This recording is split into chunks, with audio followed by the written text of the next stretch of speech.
Hello, আসসালামু আলাইকুম বন্ধুরা। এই যে দেখো, আজকে হলো শৈল মাছ, আলু আর হলো তোমার শিম দিয়ে একদম ভেঙে ভেঙে লাউ ভর্তা টাইপের রান্না করেছি। ইলিশ মাছ ভেজে নিলাম 2 পিস বাপ বেটির জন্য।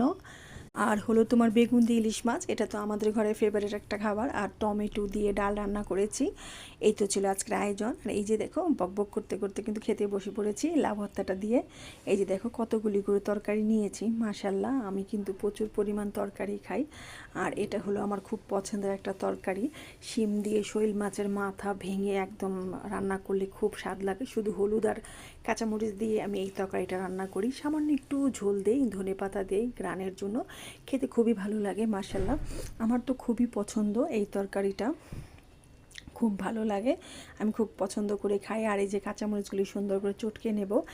আর যেহেতু তোমার কাঁচামরিচ দুফালি করে দিয়েছি, তো কাঁচামরিচের ঝালটা কিন্তু অলরেডি তরকারিতে চলে আসছে, মাশাল্লাহ। আমার অনেক ভালো লাগে এই মাথার কাটাকুটা দিয়ে।